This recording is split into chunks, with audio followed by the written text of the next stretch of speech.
The plane was sinking, deeper and deeper. In the heart of one of Asia's busiest cities, rescuers rush to pull air crash survivors to safety. Nothing wrong with this actuator. Taiwan's Aviation Safety Council confronts some urgent questions about TransAsia Flight 235.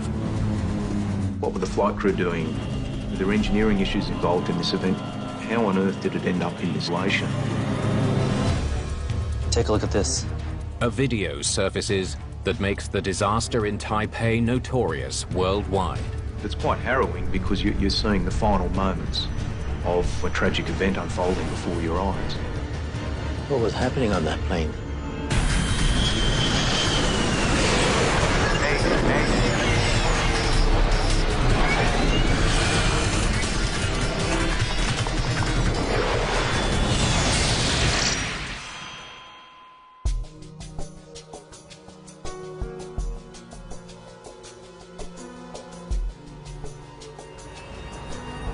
Taipei, capital city of Taiwan.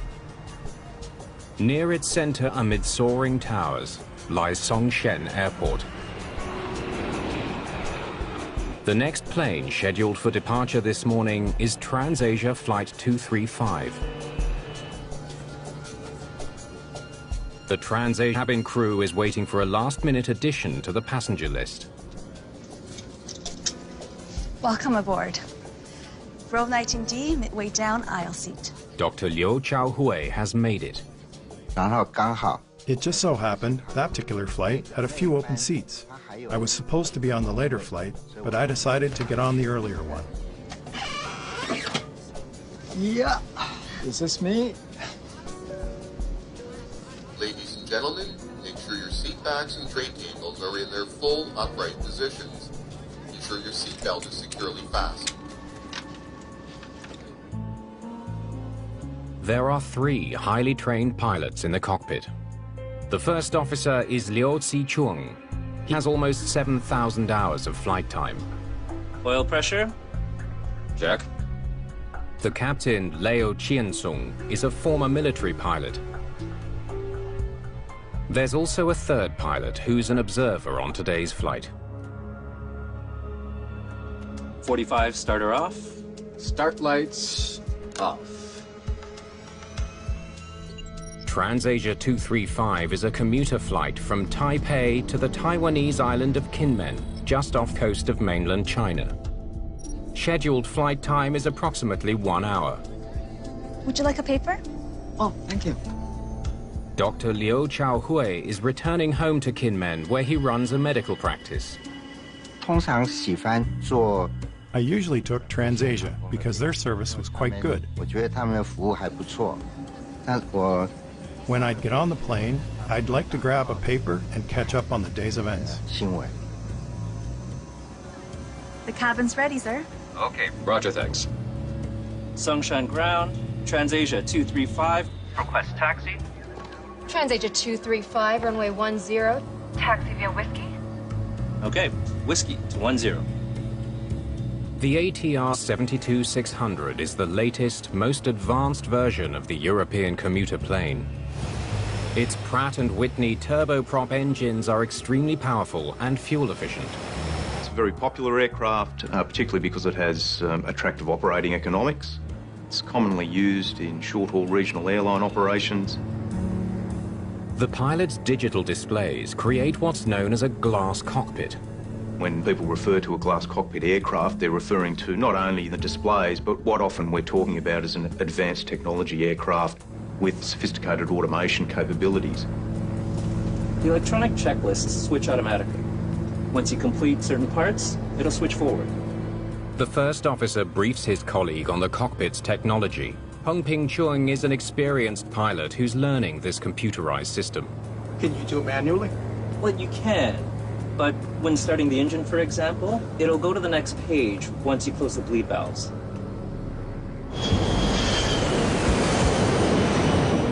Songshan Airport sees 6 million passengers a year. For air traffic controllers, that means handling about 100 flights a day.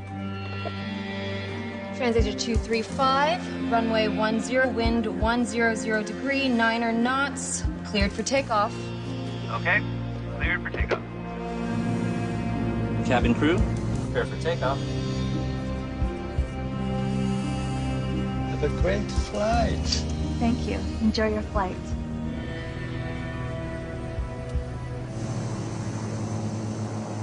Just before 11 in the morning, Flight 235 gets rolling. Engine instrument check, normal.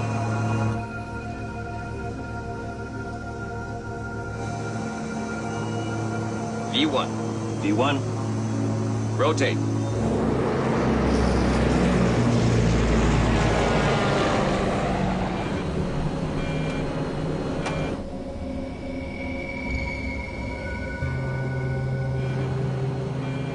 The captain engages the autopilot and sets his desired airspeed and altitude.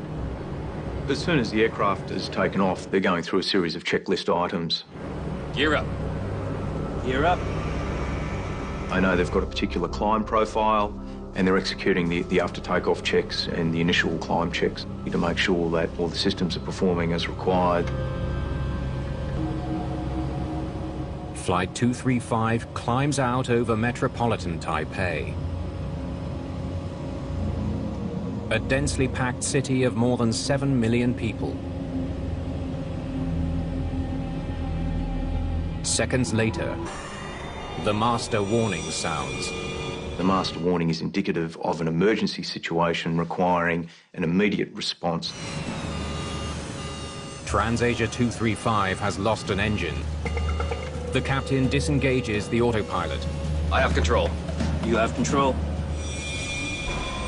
In the cabin, engine noise suddenly drops. The pilots need to get their plane back on the ground. Heading mode.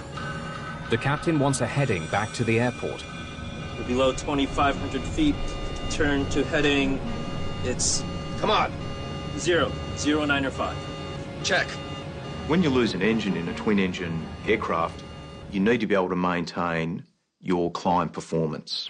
And you need to be very careful that your airspeed does not decay or reduce too much during that climb.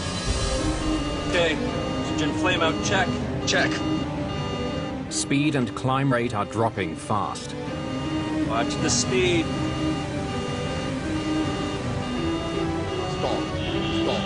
The stall warning means the plane is flying too slowly to maintain lift. Stall. Stall. The stall warning at low altitudes are a critical situation that no pilot ever wants to end up in. Flight 235 is less than a mile from the runway.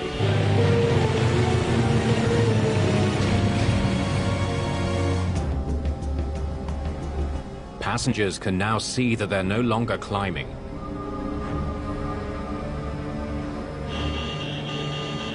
Straight ahead. You are low! The stick shaker is a tactile alerting system where the whole column shakes or vibrates very noticeably. It's a very salient cue to pilots to indicate that you must intervene to prevent the aircraft from entering a stall.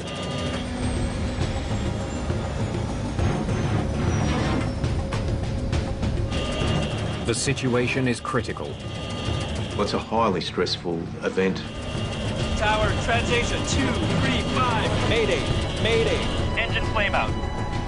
Songshan controllers fear the worst.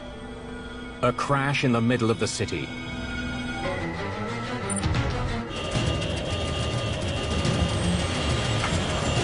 Engine flame out both sides. How is this possible?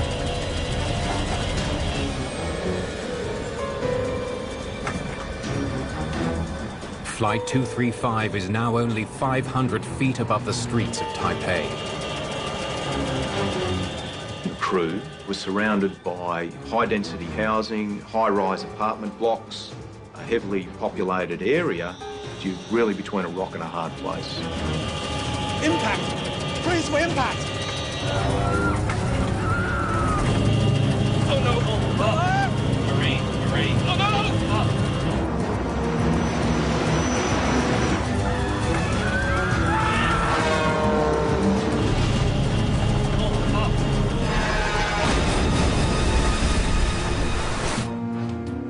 All controllers can see is that Flight 235 has dropped off the radar.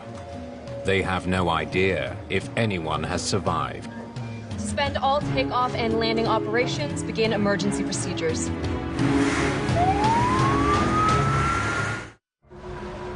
After hitting an elevated highway in downtown Taipei, TransAsia Flight 235 is sinking in the Keelung River.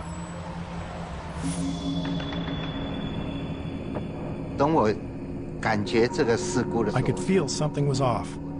I thought to myself, why is there water where my shoes are?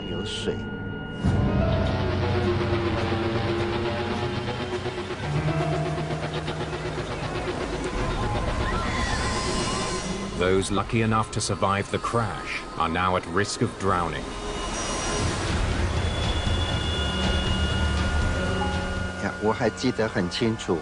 I remember very clearly. I saw a woman who I thought was an air hostess. I told her not to be afraid.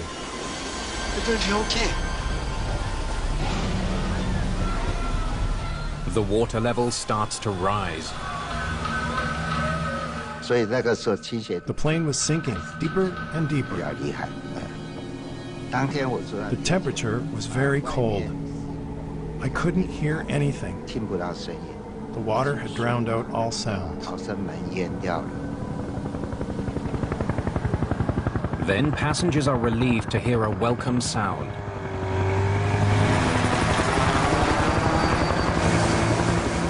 Rescuers are on the way.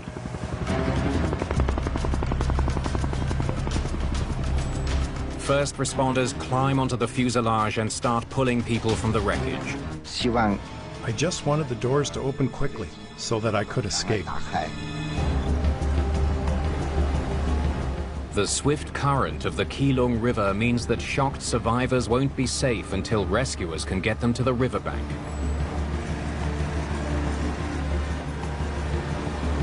The city of Taipei has never seen an aviation accident like it.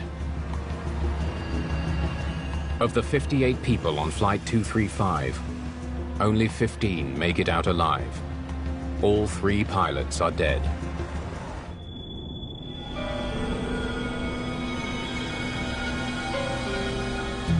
Investigators from Taiwan's Aviation Safety Council are anxious to start collecting evidence at the scene.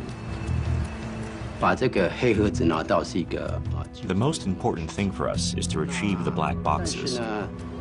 However, we have to wait for the search and rescue to finish before we can go in. For now, they have to be patient. But a stunning piece of evidence has already surfaced. Take a look at this. Just came in.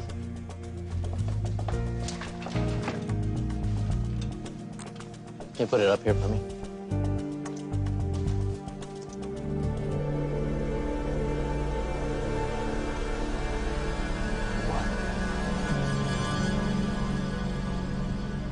What was happening on that plane? Play it again.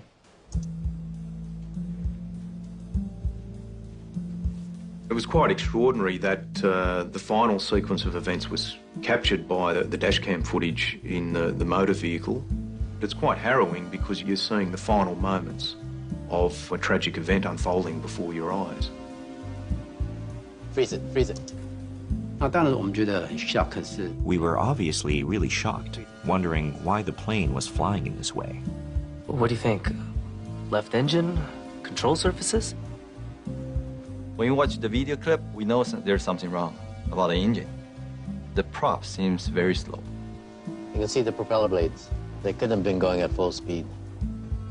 I thought either the aircraft lost one engine, or either the flap or the aileron jammed during takeoff.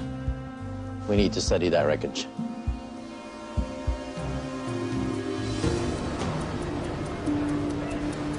Salvage crews pull what remains of Flight 235 from the Keelung River. We recovered everything. I think we finished the wreckage recovery around noontime the second day.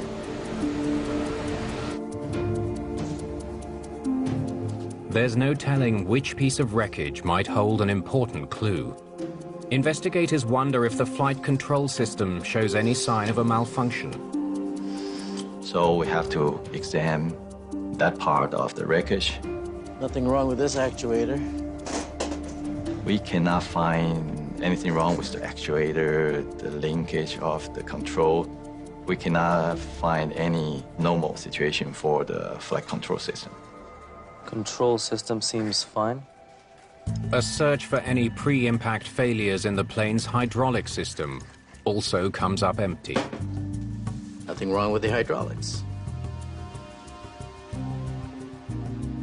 Is this the left engine?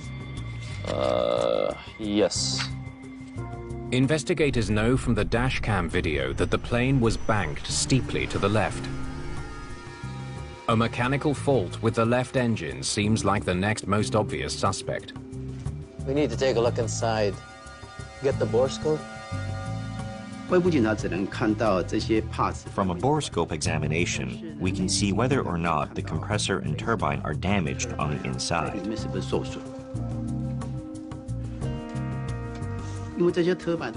Since the turbine rotates with extremely high speed, if it is even slightly damaged, it will be completely destroyed. But the borescope examination yields no new clues. The examination showed that everything was in place and all the moving parts were still capable of moving. Left engine completely operational. Strange. They need to explore other possibilities. What about the right engine? Let's go take a look. They study the right engine. And what they find is mystifying. Look at the blades. They're feathered. Feathered is a propeller's fail-safe position. When a propeller engine loses power in flight, the blades automatically rotate parallel to the airstream to reduce drag. What an auto feather does, it changes the pitch of the blades to reduce the drag on the blades to make sure that the aeroplane's climb performance is not degraded. The discovery only deepens the mystery. Why would the right engine be feathered when the dashcam video clearly shows the plane banking to the left? It doesn't make any sense. Let's have a look. When we discover a feather of the propeller, we know there should be something wrong about the engine.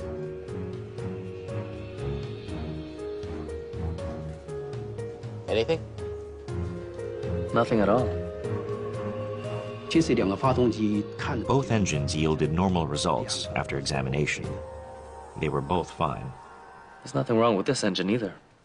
If both engines were operational, well, why did this plane crash? Investigators now have two related questions to answer. What caused the right engine's propeller to feather?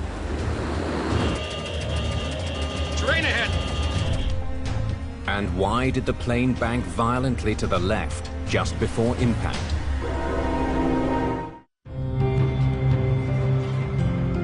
At a Songshan Airport hangar, Taiwanese investigators still have no explanation for the crash of TransAsia Flight 235. Video of the turboprop's fatal plunge into the Keelung River has spread worldwide. But clues to what caused the crash are in short supply. Hello? Okay, thank you. Sir, FDR data's in. All right, let's have a look. Investigators hope the plane's flight data recorder can tell them more.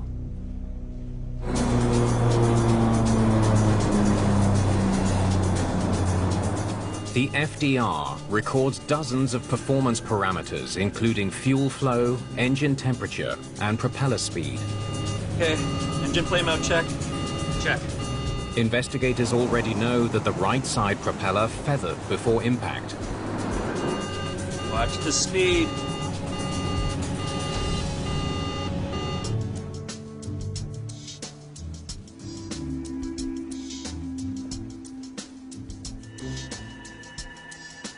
Let's see the operating systems of engine 2.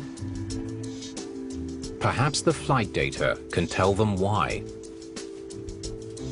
When we go through the data for engine number 2, we find some parameters were normal, like oil pressure, engine temperature, fuel flow. Engine's completely fine. But one other piece of data seems to tell a different story. Take a look at this. The torque is all over the place. One parameter, the torque value fluctuated. Torque is a measure of an engine's power to spin the propeller. It increases and decreases during flight, but it's not supposed to fluctuate. Why is it doing that? Pass me the schematic. They dig deeper, studying how the Pratt & Whitney engine measures torque. So we try to find out the design logic for the system. What's the connection between the torque and the feathered propellers? They learned that the engine's auto-feathering system includes an electronic torque sensor. It measures how much twisting force the engine is producing. Extremely low torque indicates that the engine has failed, so a low reading triggers the system to feather the propeller. But they know the engine did not fail. There seems to be only one way to explain the unusual torque data. Maybe the sensor is sending a faulty reading, triggering the auto-feather unit. They suspect the problem was not with the engine itself, but with the sensor measuring torque. We figured out that probably will be the signal problem between the torque sensor and the receiver. Send the sensor to the lab so we can analyze it. If they're right about the torque sensor failing, then they'll finally have solved the mystery of the feathered propeller.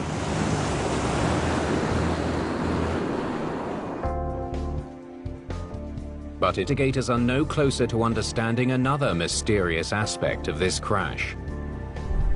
Why did a two-engine plane with a feathered propeller on the right side end up banking to the left?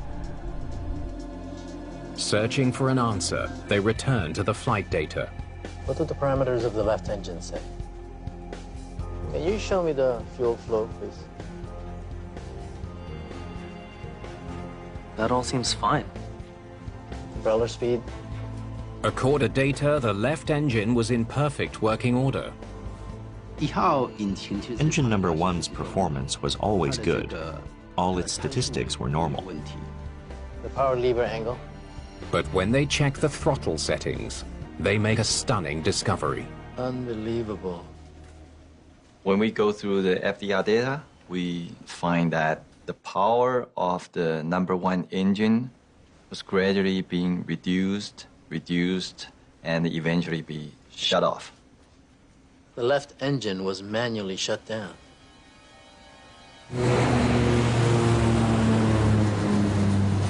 Investigators know the ATR-72 is not equipped with an auto-throttle system. The throttles can only be moved by hand. It had to have been shut down by one of the pilots. So we start to wondering why the pilot will shut down the good engine. Honestly, at the beginning, we did not understand how this could happen. That's crazy.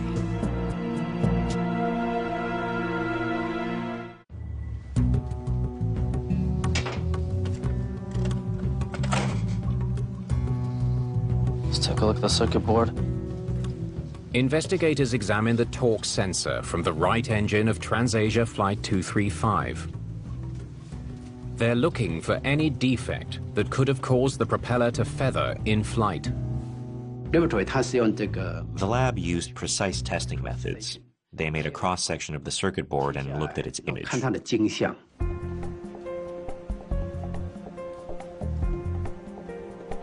a look at this. It's a broken solder. They discover microscopic faults in the circuit board.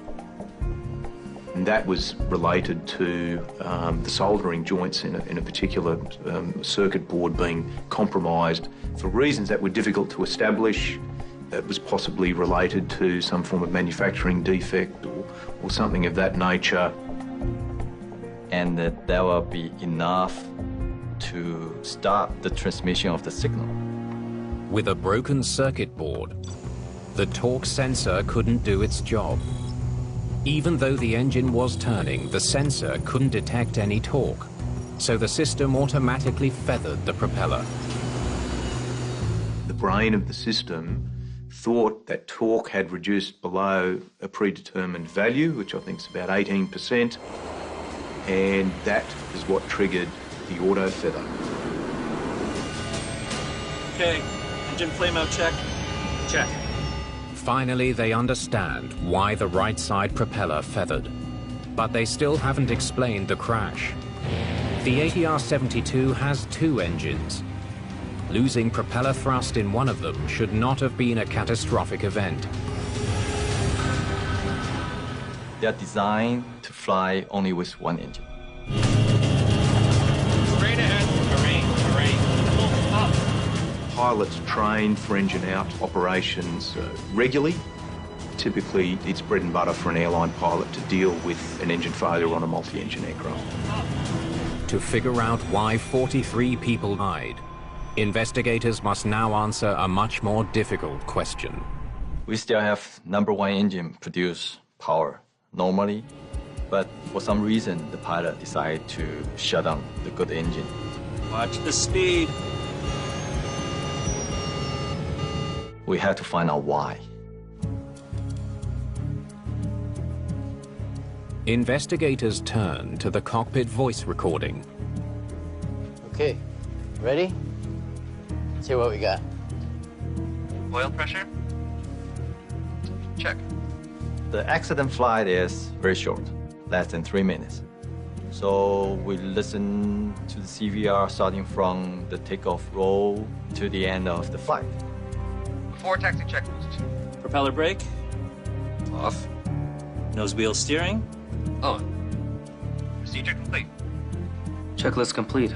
So far, the following procedure to a T. You have to make your procedure very clear. Well, let's see what happens closer to takeoff.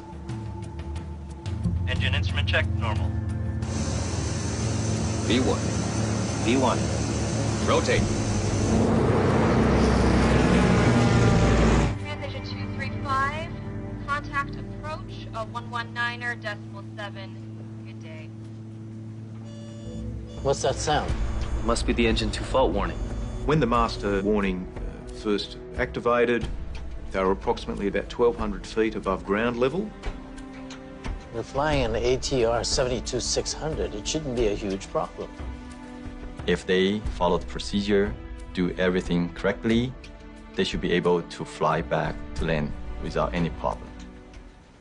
This is a crucial moment. Let's hear what they're going to do next. I have control. Investigators hear the sound of the autopilot turning off. He's disengaging the autopilot. He shouldn't be doing that. It's hard to understand why the pilot flying disconnected the autopilot during an emergency situation.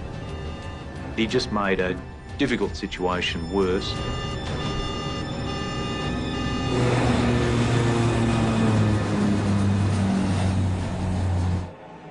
Keep playing.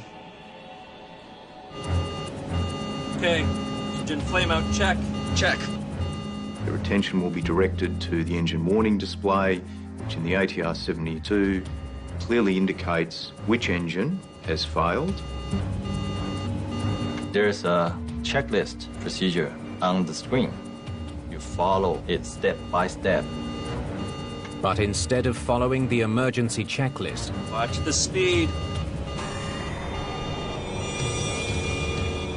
the captain does something inexplicable. Pull back number 1. The captain's starting to shut down engine 1 without fully understanding what the computer system is telling him. Both engines are capable of producing power, But because the right engine has feathered, it has lost thrust, behaving like a car in neutral gear. When the captain pulls back the left throttle, he leaves himself with no thrust from either engine. He didn't seem to fully appreciate that that had ultimately resulted in number one engine being shut down. How could he do such a thing?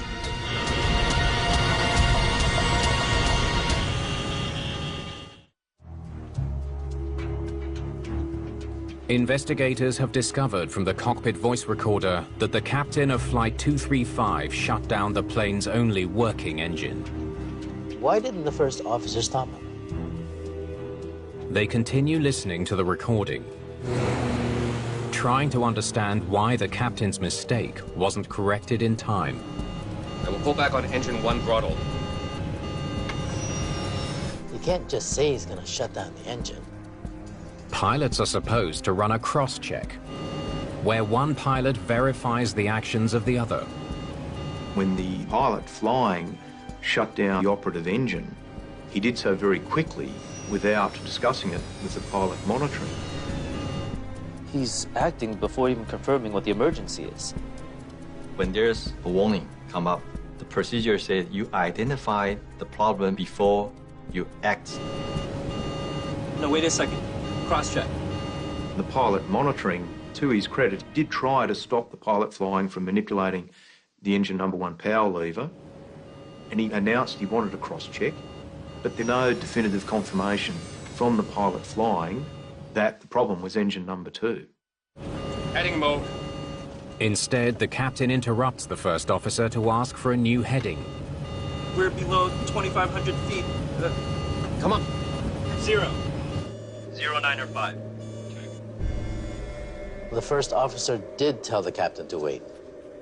He knows that the captain was pulling back on the wrong engine. And when he did try to question it, the captain just confirmed what he was doing.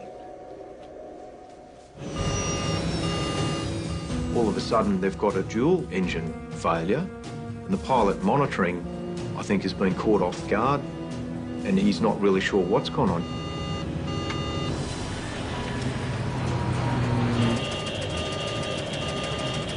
Restart the engine. I can't restart the engine. Oh well. I shut off the wrong engine. The pilot flying clearly has an epiphany that they're in very dire trouble.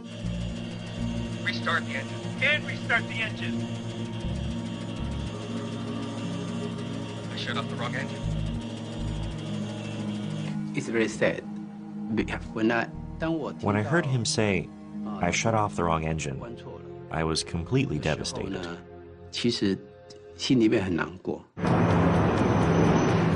By the time the captain realizes his mistake, it's too late. Impact! Bruce, impact! And unfortunately, neither crew member actually followed the standard set of procedures for dealing with an engine flame-out after takeoff.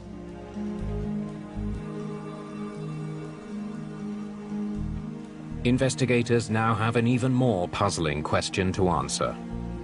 Why didn't the captain understand what he was doing? The captain's failure to recognize the situation and react properly ended up costing 43 lives. He thought that the left engine had failed, when the aircraft was clearly telling him it was the right engine that had a problem. How could the captain have got things so wrong? What was this captain's background? When they dig into the captain's history, they make a disturbing discovery. The captain failed one of his key training components. The pilot flying's training records had indicated that he was prone to being a bit anxious. I have control. You have control. Feeling a little bit overwhelmed in emergency situations, and had a tendency to prematurely respond or act in that situation. Pull back number 1.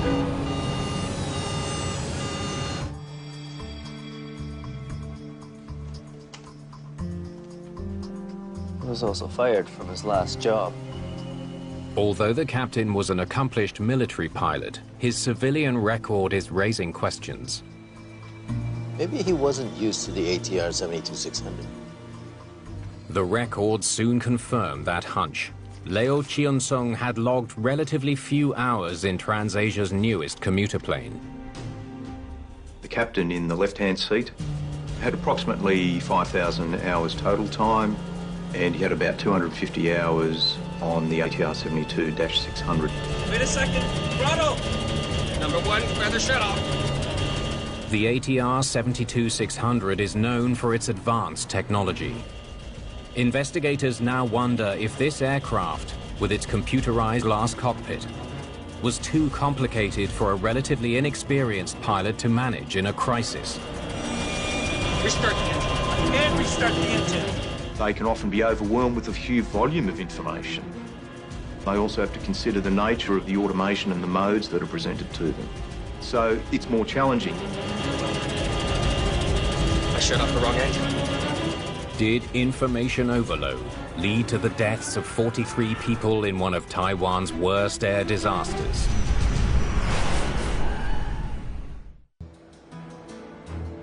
Investigators need to know if the advanced technology designed to help pilots in the ATR 72-600 may instead have contributed to the crash of Flight 235 by confusing the TransAsia captain.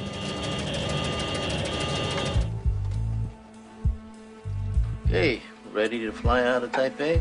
That's it. To try to find out, they program a flight simulator using the flight data from the downed plane. We have weather information, we have FDR data, we have CVR data. So we put those together to duplicate the condition of the accident. The data lets investigators fly the exact same flight, the same speeds, same climb rate, and 37 seconds into the flight, the cockpit alarm. Master warning, engine 2 flame out. The plane's computer instantly identifies which engine has lost thrust. Check, autopilot armed, run the checklist. The automated checklist pops up, clear, concise, and easy to follow. Up trim on engine 1, auto feather on number 2. Check. Engine 2 flame out confirmed. Confirmed. Secure engine number 2.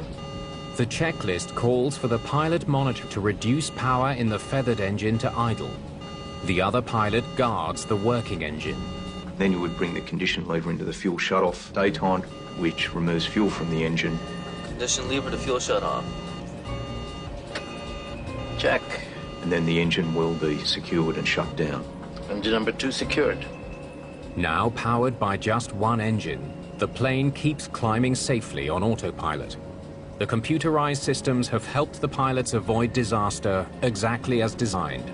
It's quite manageable. The crew can continue the flight, climb to a safe altitude, reconsider their options. Now we just have to fly back to the airport and land. I have an idea. Let's see what happens if we just let the plane fly itself. Reset from the start. Setting? When we do the simulator test, we try to find out what will happen if the pilot do nothing. Incredibly, the simulation shows that even if there had been no pilot input at all, the plane would not have crashed. The aircraft will continue climb and fly with no problem. So I think that the aircraft was designed to handle that situation as long as we don't do anything wrong. Any doubts about the glass cockpit have now been erased. The advanced systems of the ATR 72-600 did not lead to the crash of Flight 235. There must have been some other factor at play. Investigators study reports from previous incidents where similar mistakes were made.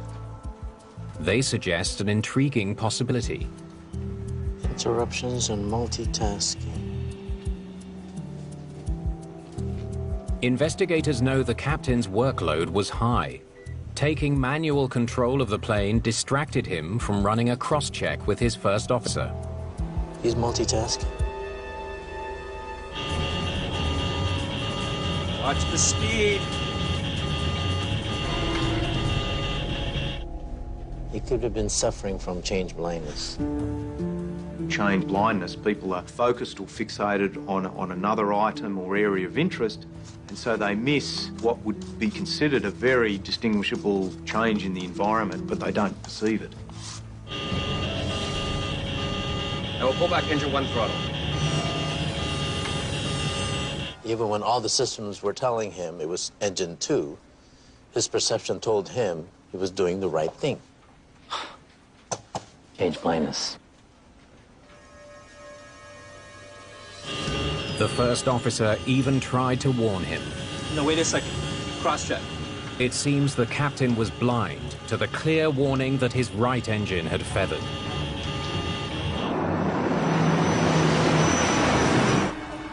Investigators finally understand what went wrong aboard TransAsia Flight 235. A microscopic crack in a circuit board disabled an engine sensor that led the system to wrongly determine that the right engine had failed. But that in itself wouldn't have caused the plane to crash. This was a series of mistakes on the part of the captain. When engine 2 feathered, the captain reacted before he had properly assessed the situation.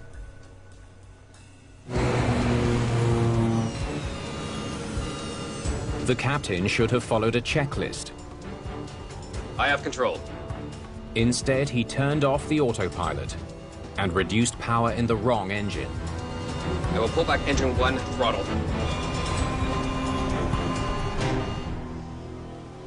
All we know for sure is he shut down their only working engine. By the time he realizes, it's too late. Restart the engine. I can't restart the engine. Well, I shut off the wrong engine.